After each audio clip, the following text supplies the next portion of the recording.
pueblos, muchas ciudades predicando el Evangelio.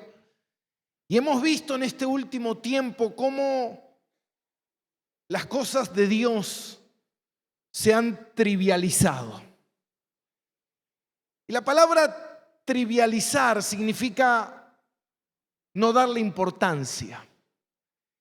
Y cómo en este tiempo se puede ver cada vez más cómo se ha trivializado las cosas de Dios, cómo las cosas de Dios fueron, de cierta forma, estamos viendo que perdiendo ese interés en la gente y la gente corriendo más en busca de otro tipo de evangelio, un evangelio que sea más cómodo, un evangelio que sea más divertido, un evangelio que me haga sentir bien, que me digan lo que quiero, que no me ponga presión, un evangelio a mi manera. Y vivir una vida cristiana como yo la entienda, como yo pueda o como yo quiera hacer las cosas. Y el mensaje de hoy no tiene que ver con la familia, porque el día de ayer justamente estuve compartiendo la palabra de Dios en la iglesia del pastor Diego, que fue su aniversario, y escribí algunas cosas. Y de esas cosas que escribí, separé algunas y consideré que era necesario que Roca Eterna también las escuchara. Entonces dije, bueno, vamos a hacer una pausa, la pausa de todas las pausas que nos hacemos constantemente, de ciertos mensajes. Y dije, bueno, hoy vamos a predicar la justicia santa de Dios. Y sabe que cuando hablamos de la justicia santa de Dios, uno pudiera decir, pero ¿qué? ¿La justicia de Dios es santa y hay otra justicia? No, porque Dios es completamente justo, Dios es completamente santo, Dios es completamente perfecto, Dios es completamente amor. Entonces pudiéramos decir la justicia santa, perfecta, llena de amor de Dios, porque todos los atributos de Dios operan todo el tiempo, todos juntos. No es que Dios en un momento es un Dios de amor y deja la justicia de lado. Y de repente un día Dios es un Dios justo, un Dios lleno de ira y deja el amor por otro lado. Dios no es así. Dios es completo todo el tiempo. Entonces, cuando nosotros hablamos de la justicia santa de Dios, ¿qué es lo que estamos diciendo? ¿Qué es lo que estamos hablando? Y para entender un poquito eso, es importante entender que hay ciertos acontecimientos en la palabra de Dios que muchas veces nos van a llenar de asombro. Muchas veces nosotros los hemos leído y al leer esos acontecimientos, algunas personas quedan sorprendidas. Hasta incluso algunas personas se han ofendido.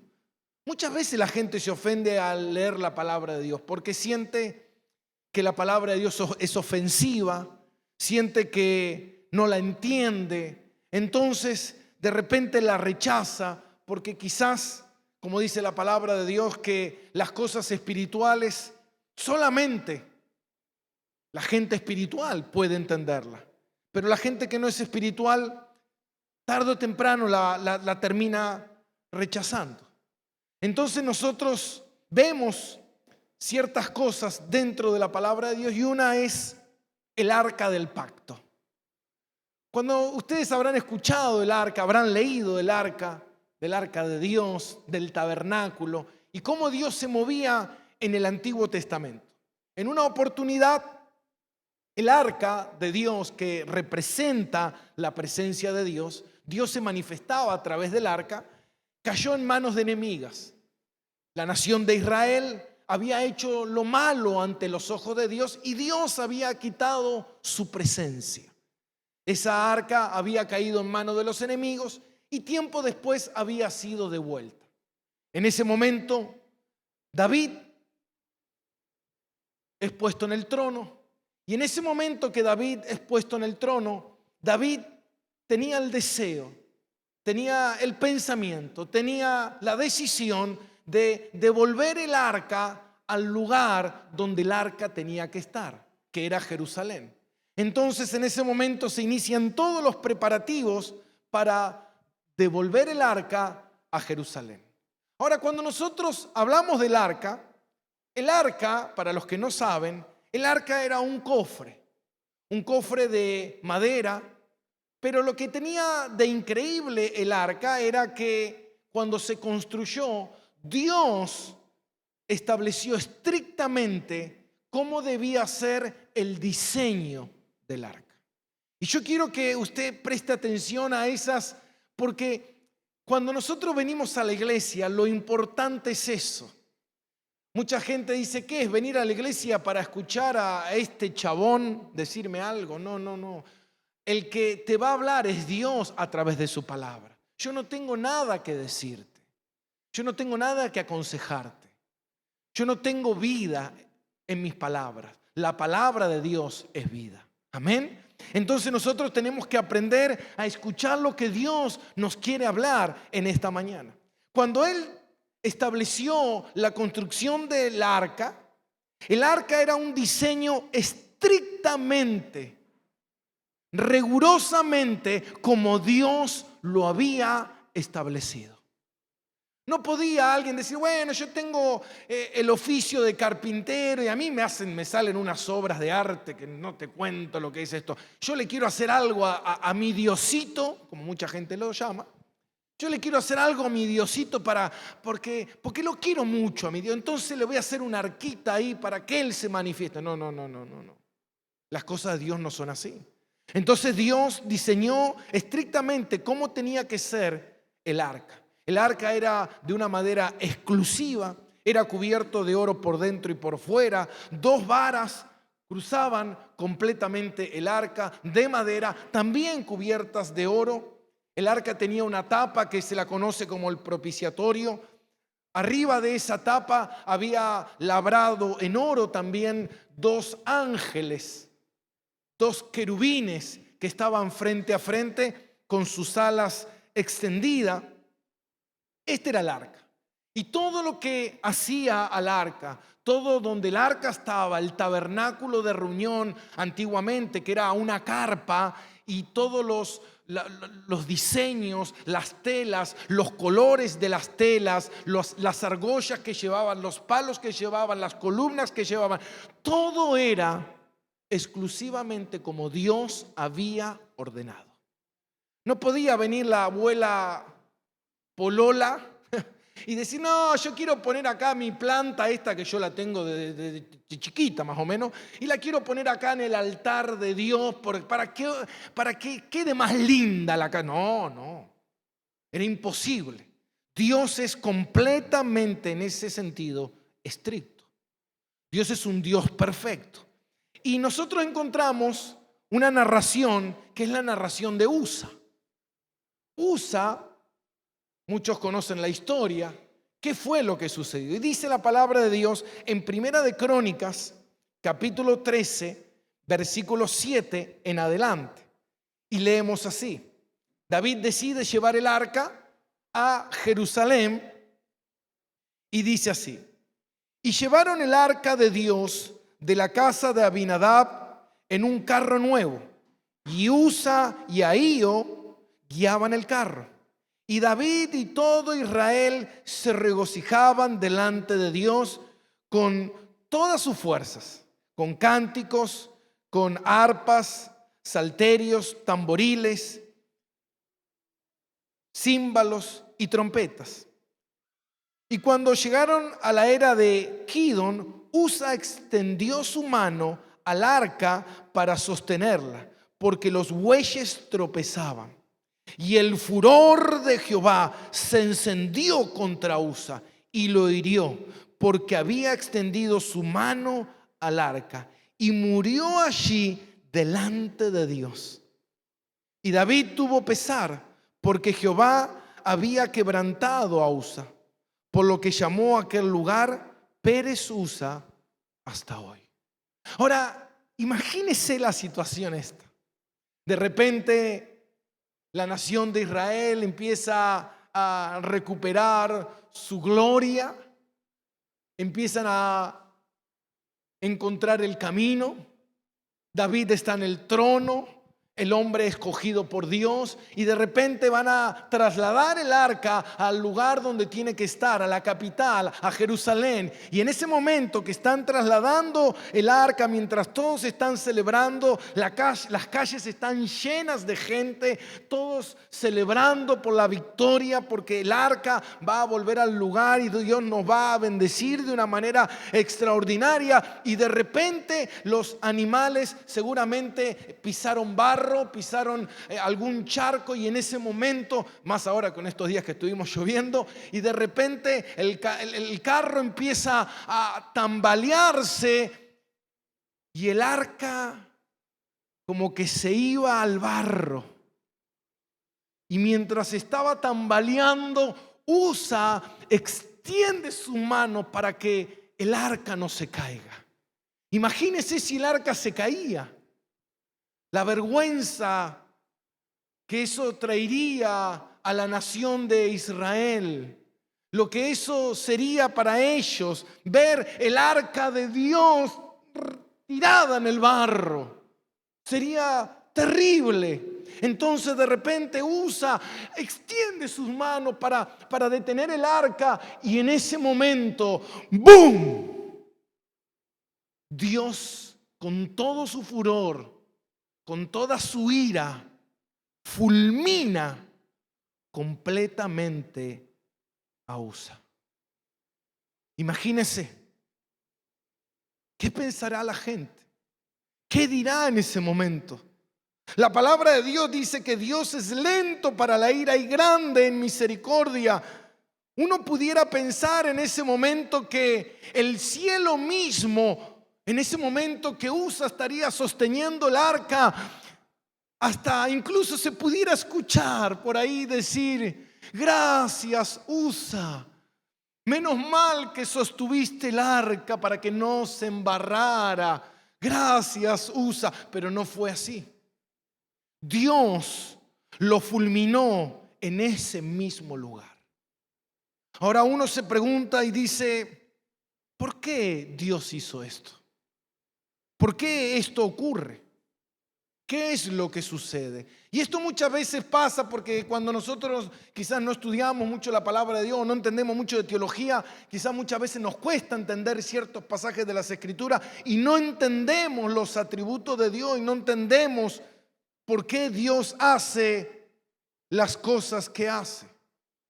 Pero para entender este acontecimiento es necesario que nosotros nos vayamos a Números capítulo 4. Si nosotros nos vamos a Números capítulo 4, usted va a tener ahí en su Biblia, en Números capítulo 4, dice la tarea de los levitas. Ahora, ¿cuál era la tarea de los levitas? Cuando Dios llama a Moisés y Dios le da la ley, Dios llama a Aarón de la tribu de Levi, y ellos iban a ser los encargados, los sacerdotes que se iban a ocupar de las cosas sagradas y santas de Dios. Aarón y sus hijos, ellos iban a ser los designados en ocuparse en todo el oficio que tiene que ver con el tabernáculo y con todas las cosas santas y sagradas de Dios. Ahora, todo sacerdote debía ser de la tribu de Levi, pero no todo levita era sacerdote. ¿Está acá conmigo? Todo sacerdote era de la tribu de Levi, pero no todo levita era sacerdote. Para ser sacerdote tenías que ser levita. Esto pasa hoy en día lo mismo.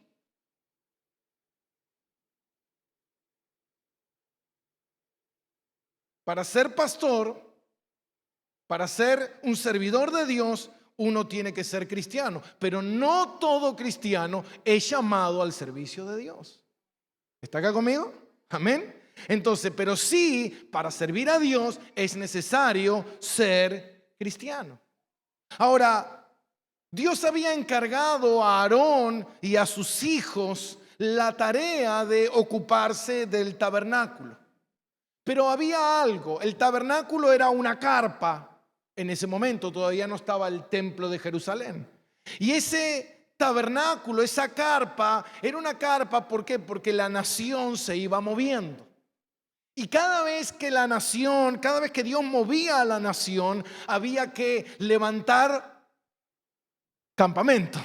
Amén. Había que levantar campamento y se tenían que trasladar. En ese momento que se tenían que trasladar, los sacerdotes eran los encargados. ¿Encargados de qué? Encargados, dice aquí en el capítulo 4, de tapar con unas telas especiales todas las cosas sagradas de Dios. Ellos tenían el encargo de envolver todas las cosas de Dios, y después de eso, dice en el versículo 15, y cuando acaben Aarón y sus hijos de cubrir el santuario y todos los utensilios del santuario, cuando haya de mudarse el campamento, vendrán después de ellos los hijos de Coat para llevarlos. Escuche. Ahora, Dios había encargado, dentro de la tribu de Levi había un clan. Este clan se los conocía como los coatitas. Y los coatitas eran un clan que Dios había seleccionado exclusivamente para una tarea. Y la tarea que ellos tenían que hacer, dice acá, y dice, y vendrán después de ellos los hijos de Coat para llevarlos, pero no tocarán cosa santa, no sea que mueran. ¿Está acá conmigo? Ahora, Usa era un coatita y ellos eran designados por Dios de generación en generación. Ellos de cierta forma eran como los fleteros, pero ellos tenían la tarea de transportar las cosas de Dios, pero los únicos que podían tocar las cosas de Dios eran los sacerdotes, nadie más. Y Dios lo había determinado de esa manera. Entonces, cuando nosotros nos encontramos con que Usa, cuando ve que el arca se trastabilla y está por caer, y él extiende la mano instantáneamente, la justicia de Dios, lo que Dios determinó, hermano, va a suceder, y ¡pum!, muere Usa. ¿Por qué? Porque Dios no puede dejar pasar lo que Él ha establecido. Él no puede pasar por alto lo que Él ha establecido. En lo que Él ha dicho, Él lo va a cumplir. Dios no es un Dios que cambia. Dios no es un Dios de cambios. Amén. Y esto que sucedió no era una excusa, ni ninguna circunstancia podía permitir que alguien tocara el arca. Ninguna emergencia. Nada podía tocar el arca. ¿Por qué? Porque nada puede quebrar lo que Dios estableció. Ahora, cuando nosotros vemos esto, Dios nos deja ver a través de este acontecimiento y a través de otros acontecimientos, ¿como cuáles? Nosotros podemos ver el caso de los hijos de Aarón. Dios les dijo que ellos tenían que tomar un fuego de un lugar, se cree, específico, y ese fuego era el que ellos tenían que tomar todos los días y llevarlo al templo, ¿para qué? Para encender el incienso en el templo. Un día ellos, los hijos de Aarón, subestimaron, no le dieron valor. Entonces fueron y quizás estaban lejos de ese fuego, quizás tenían otro ahí y dijeron, es lo mismo, tomamos fuego de otro lado. Y cuando llevaron ese fuego, instantáneamente Dios los consumió con fuego y los mató. En ese momento Aarón se pone mal. Sus hijos habían muerto. ¿Cómo puede ser, Dios, posible que mis hijos mueran? Tú los llamaste al servicio ministerial. Imagínese Aarón lo contento que estaba cuando él pudo ver a sus hijos consagrados para la obra del ministerio. En ese momento Aarón se enoja y de cierta forma como que le dice a Dios, Dios, ¿sabes qué? Le voy a ir a decir a Moisés. Y se va enojado a donde está Moisés y le dice, mira lo que Dios hizo. Y en ese momento Moisés le dice, ¿quién es Dios? ¿Quién es Dios? Y sabe cómo volvió Aarón de la reunión que tuvo con Moisés así. ¿Por qué? ¿Sabe qué, mi hermano? Porque muchas veces nosotros creemos que podemos jugar con las cosas de Dios y Dios nos deja ver a través de esto que Dios es un Dios justo, es un Dios perfecto. También podemos ver en el libro de Hechos cómo Ananías y Zafira le mintieron al Espíritu e instantáneamente murieron. O también podemos ver en 1 de Corintios capítulo 11 que en un momento los hermanos vinieron a la iglesia y mientras estaban celebrando la cena del Señor lo hicieron de manera indigna. ¿Y sabe lo que pasó? Muchos de ellos se enfermaron y muchos de ellos murieron. Ahora la pregunta que uno se hace es ¿por qué Dios hace esto? ¿Por qué? ¿Sabe por qué, mi hermano? Porque Dios es un Dios santo. Y donde está la santidad de Dios, amén, no puede haber ni siquiera un grado mínimo de permisidad, de pecado o de error. No se puede.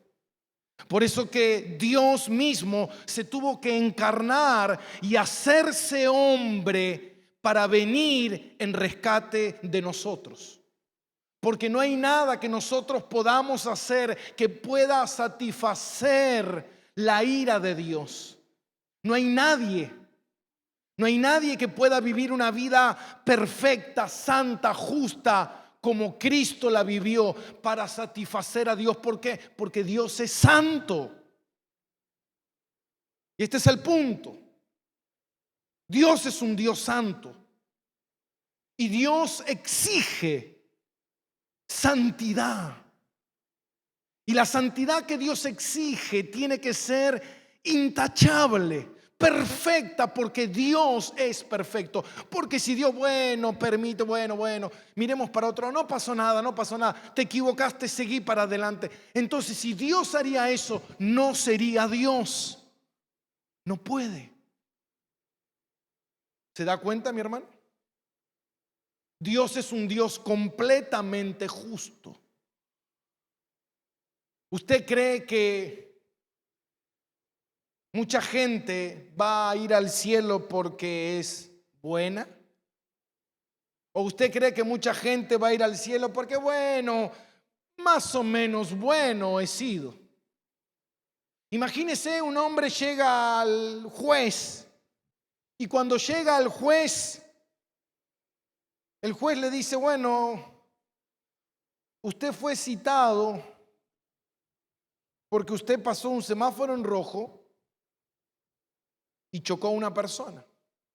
Entonces esta persona le diga al juez, juez, pero yo soy un buen marido, yo soy un buen padre, yo no le hago mal a nadie. Y el juez le diga, no, pero eso no tiene nada que ver por lo que usted está aquí. Usted está aquí porque usted infringió la ley. ¿Se da cuenta? Muchas veces nosotros queremos justificarnos delante de Dios diciendo, bueno, pero yo no hago todas las cosas mal, hago algunas cosas mal. Bueno, no, Dios no te va a dejar pasar ninguna. Por eso es necesario a nuestro Señor Jesucristo. Es necesario Cristo, ¿por qué? Porque Cristo es el único que puede satisfacer la justicia santa, perfecta, justa de Dios. Porque Él fue el que vivió una vida santa, Él fue el que pagó el precio total por todos tus pecados. Pero ahora, ¿qué tiene que ver eso, pastor?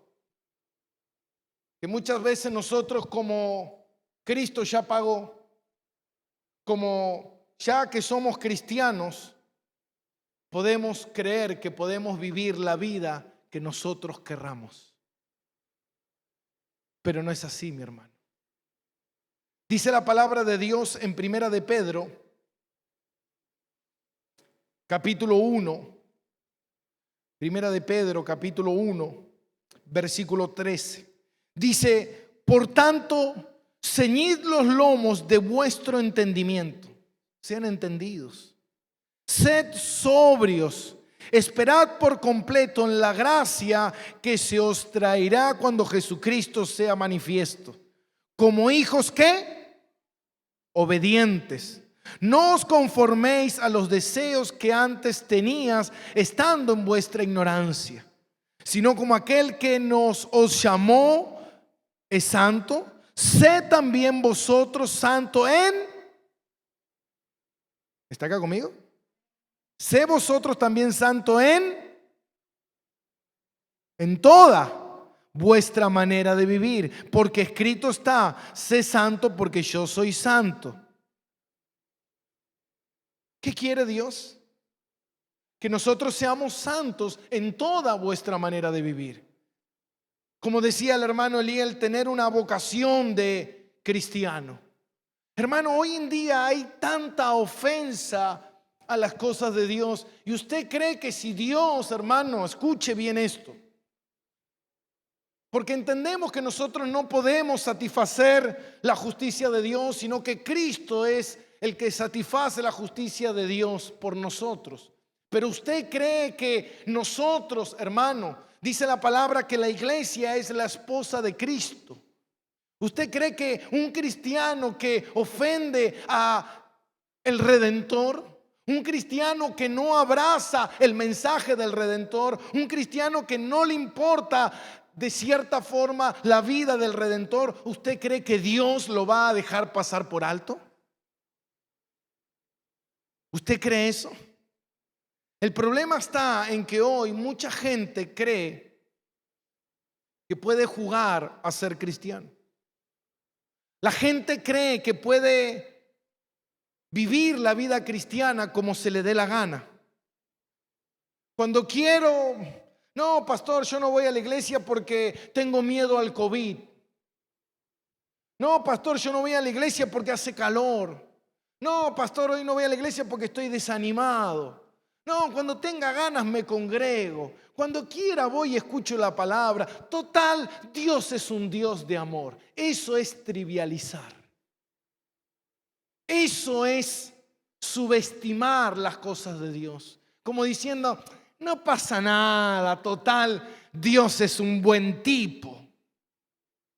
Pero la palabra de Dios dice que Dios no puede ser burlado.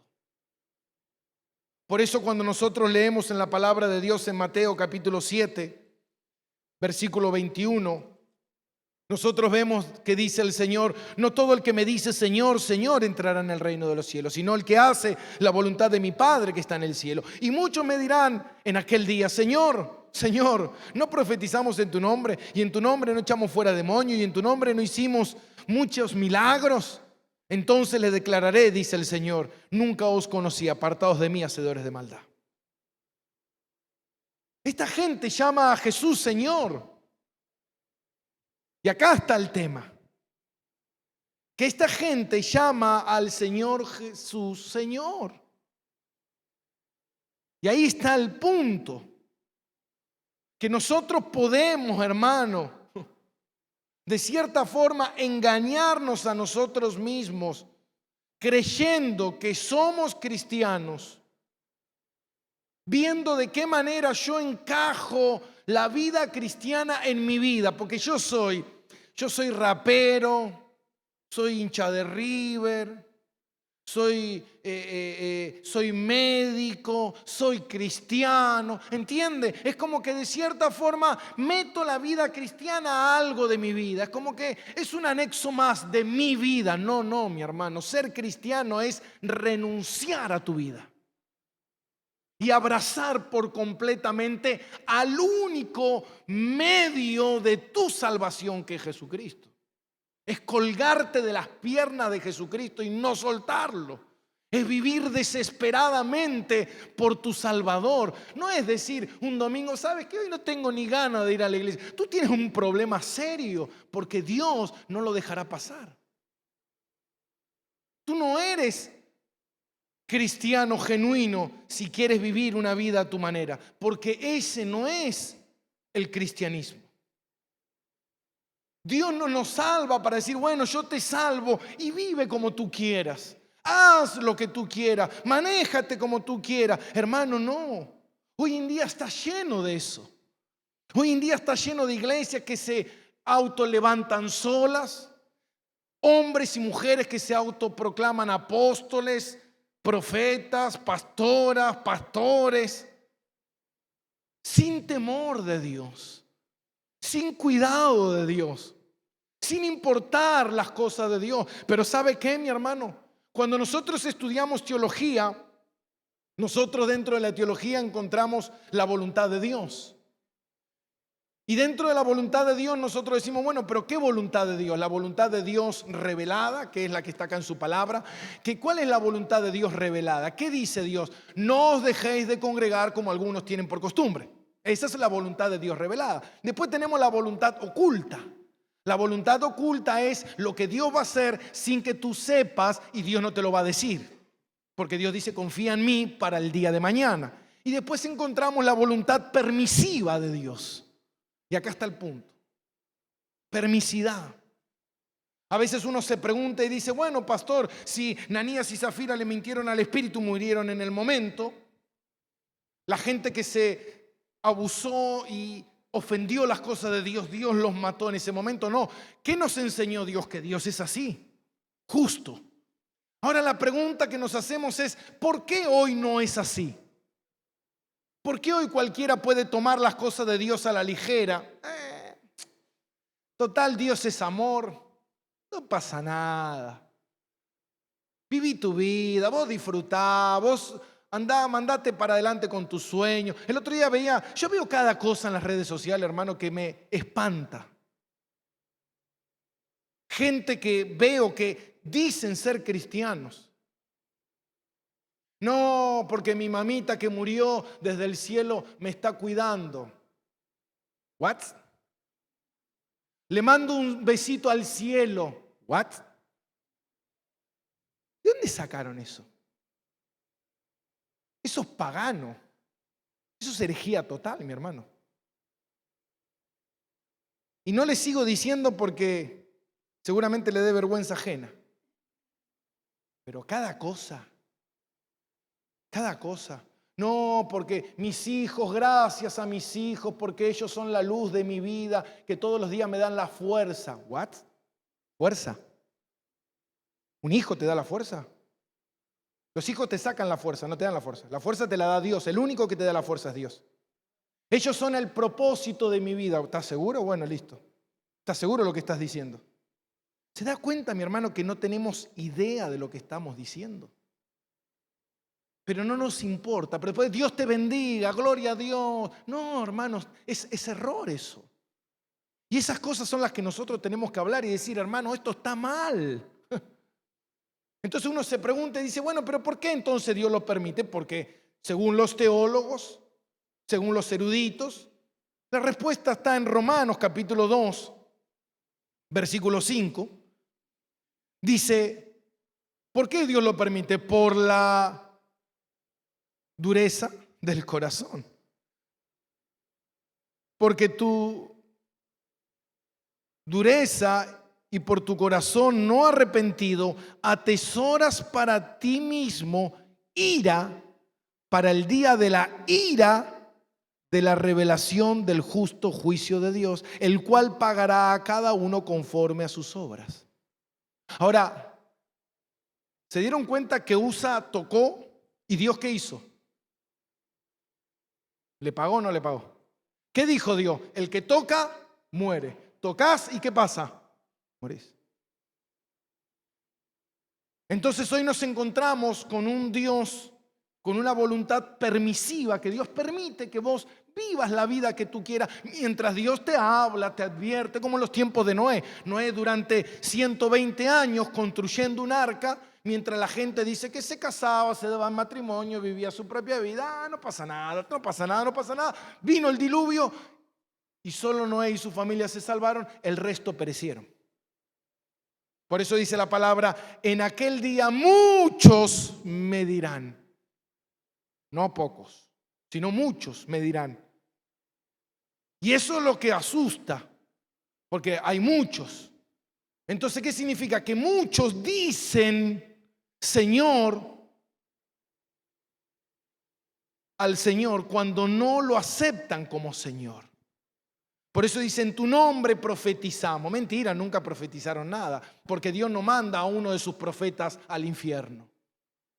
O en tu nombre hicimos milagro. ¿Usted cree que Dios a alguien que le dio antiguamente el don de hacer milagro lo manda al infierno? No, porque ese que tiene el don de hacer milagro es un hombre de Dios.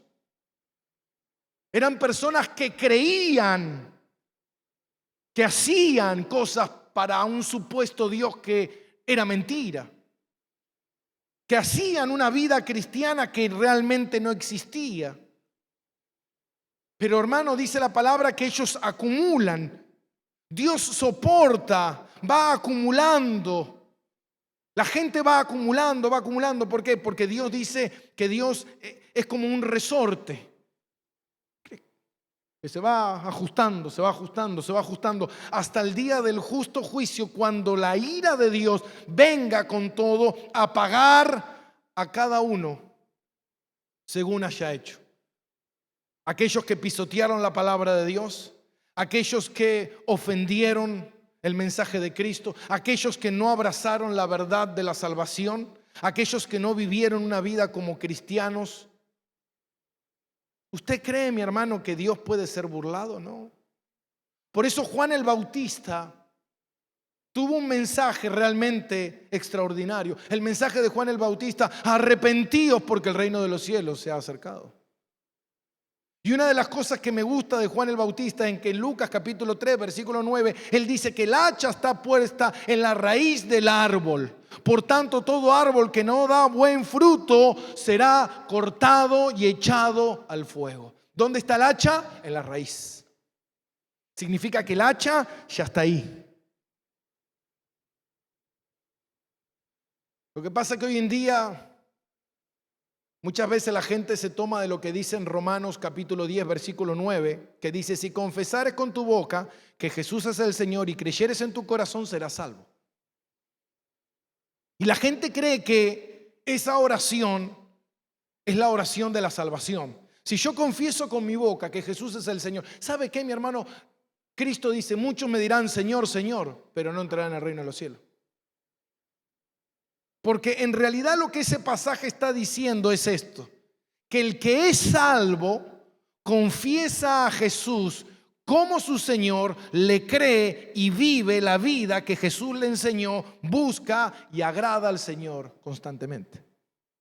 Eso es lo que ciertamente el pasaje dice: que el que es salvo lo confiesa a Jesús como Señor, le cree al Señor, abraza las enseñanzas del Señor, busca al Señor y su vida depende del Señor porque sabe que Él no tiene nada. Hermano, ¿de qué te sirve todo lo que tú puedas lograr en la vida? Piensa por un momento, no nos dejemos engañar. ¿De qué te sirve, hermano? No, lo que pasa es que yo estoy, hermano, no, lo que pasa es que yo soy padre de familia. Hermano, en el cielo ser padre no tiene sentido. Ser madre no tiene sentido. Eso es simplemente temporal aquí en la tierra. ¿Te das cuenta? Tu misión, no, mi misión es ser madre. No, tu misión es ser cristiano primeramente. Porque por ser madre no vas a entrar al cielo. Y cuando entres al cielo no vas a seguir siendo madre. Porque tus hijos en el cielo no son tus hijos. En el cielo tus hijos son tus hermanos. Porque Dios no salva al hijo de fulano.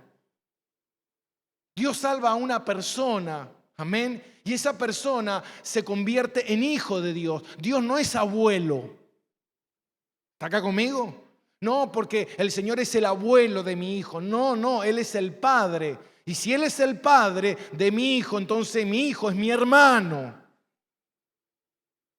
Entonces mi tarea principal no es ser padre, mi tarea principal es ser cristiano.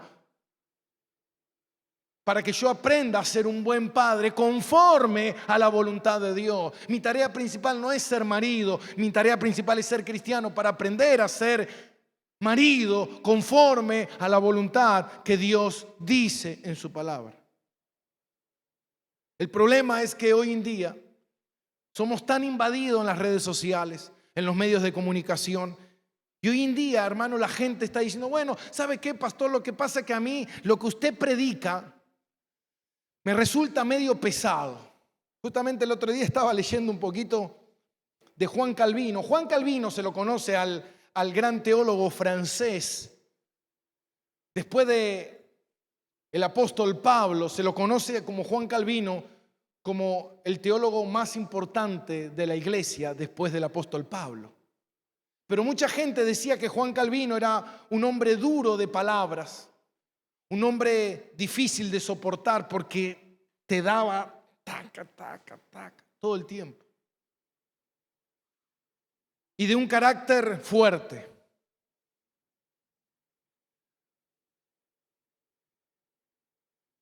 Lo que pasa es que muchas veces no hemos entendido lo que significa ser cristiano.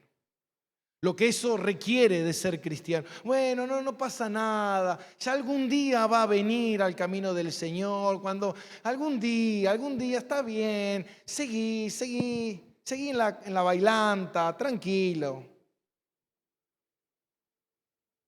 Yo te amo. Dios te ama igual. ¿Estás seguro? Dios dice que aborrece al que practica iniquidad. Y dice Dios que Él está enojado todos los días contra el pecador. ¿Sabe por qué Dios no está enojado contigo? Por Cristo. Pero con aquel que no tiene a Cristo, Dios está enojado todos los días. Entonces muchas veces nosotros inventamos palabras, porque esa palabra que se dice por todos lados es Dios aborrece el pecado pero ama al pecador. Es una palabra inventada, no es bíblica eso. No existe en la Biblia esa palabra. Es mentira. Entonces cuando nosotros decimos, bueno, total, Dios te ama. No, hermano, vos le estás mostrando un Dios que no es real. La realidad es, mira, hermana, tú vas a arder en el infierno si tú no abres tus ojos y vuelcas tu corazón en arrepentimiento a Dios. La única oportunidad que tienes es esta vida, hermano, no hay otra. ¿Qué estamos esperando? No, bueno, algún día que sea viejita. ¿Tú crees que vas a ser viejita? Hoy en día el mundo entero está diciendo Cristo viene. ¿Tú qué crees? ¿Que Cristo no viene? ¿Tú crees que te quedan muchos años más de vida para decir, no, estoy proyectando mi vida? ¿Tú crees, con una mano en el corazón, que vas a ver esos proyectos hechos realidad? La Biblia dice que no seamos necios, que si así como nosotros podemos entender el tiempo y ver que cuando las nubes están es porque el agua viene, el Señor Jesucristo dijo, cuando tú veas estas señales, Ahora, ¿usted cree que las señales no están dadas? ¿Usted cree que lo que está pasando en el mundo simplemente es una casualidad? No, mi hermano. La realidad es que Cristo viene y que mucha gente está jugando al cristianismo, viendo de qué manera puede vivir una vida cristiana sin tener que morir a su vida. Pero ¿sabe qué, mi hermano? No hay vida cristiana sin muerte. Para ser salvo, Cristo tuvo que morir.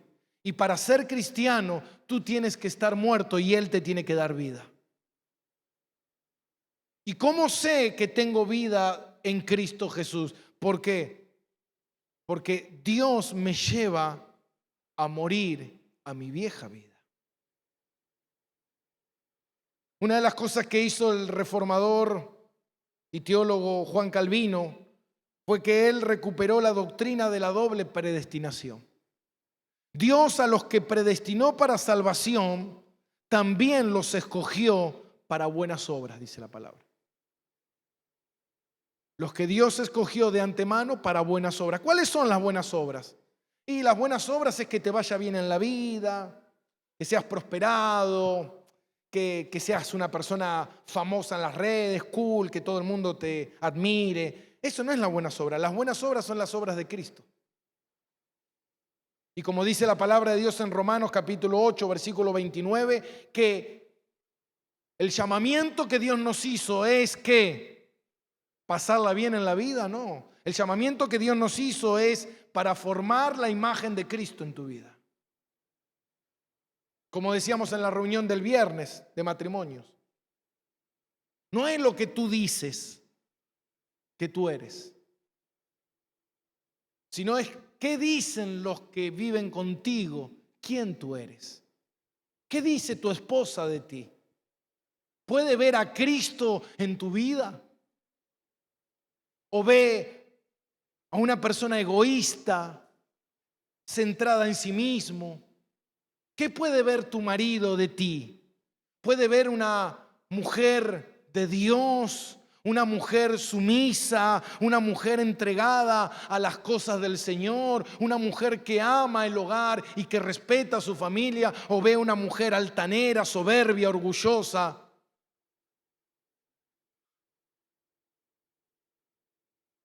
¿Se da cuenta?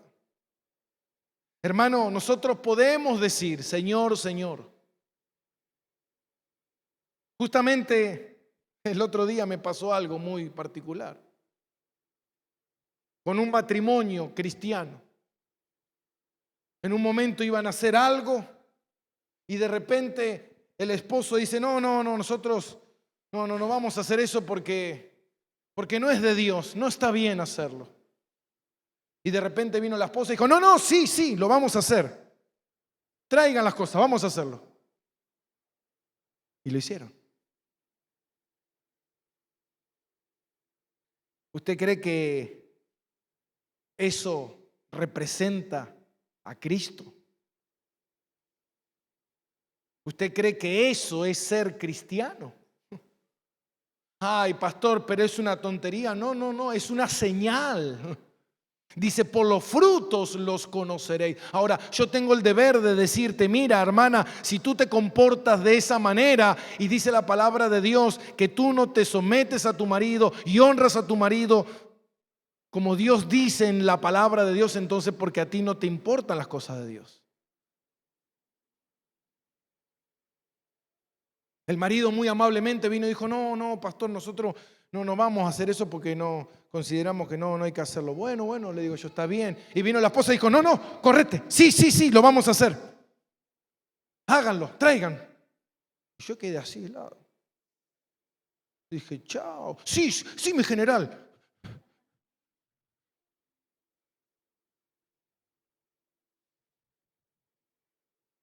Pero después, ¿sabe qué, mi hermano?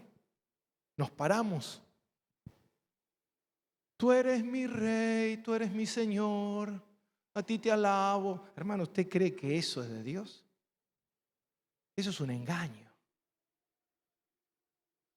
Por eso nosotros nos tenemos que mirar a la luz de la palabra. Muchas veces nosotros decimos que creemos en Jesús, pero seguimos apegados a nuestros deseos, seguimos apegados a nuestro estilo de vida. No nos gusta cambiar, nos molesta cambiar. Decimos que amamos a Dios. Total, Dios me ama. Pero te quiero decir algo. La gente que se va al infierno, Dios la ama. Porque Dios es amor. Y Dios nunca deja de ser amor. Y el que se va al infierno, Dios lo ama. Pero así como Dios es un Dios de amor, también es un Dios justo. Y lo que Dios establece en su palabra y lo que Dios dijo para la vida cristiana tiene que ser así. No es un Dios de sombra de variación. Por eso nosotros tenemos que abrir nuestros ojos y decir delante de qué Dios estamos. Por eso Arcis Pro le enseñaba un método que antiguamente los puritanos utilizaban que se llamaba corondeo. La palabra corondeo proviene del latín, del griego, que significa estar delante de Dios. La vida del cristiano tiene que ser una vida constantemente delante de Dios. ¿Y por qué delante de Dios? Porque delante de Dios es donde yo recién ahí puedo ver. Antes de ver mi necesidad de Dios, estoy viendo, cuando me acerco a Dios, estoy viendo la pecaminosidad de mi vida y lo que yo necesito a Cristo como mi Señor. Hermano, hay mucha gente que ve a Dios. Hay mucha gente que cree en Dios. Hay mucha gente que alaba a Dios, hay mucha gente que llama a Dios el Señor, pero tú no puedes estar cerca del Señor sin que esa presencia de Dios refleje tu corazón. Por eso cuando nosotros vemos en la Biblia que todos los que se acercaban a Dios le decían: Señor, apártate de mí. Pedro le dijo: apártate de mí, Señor, soy hombre pecador. La presencia de Dios mostraba lo que él realmente era. Hoy en día hay mucha gente alabando a Dios, pero no pueden ver su vida. No pueden ver su pecado. No pueden ver su condición en la que están. Pero yo creo en Dios, yo le oro a Dios. Hermano, estás lejos de Dios.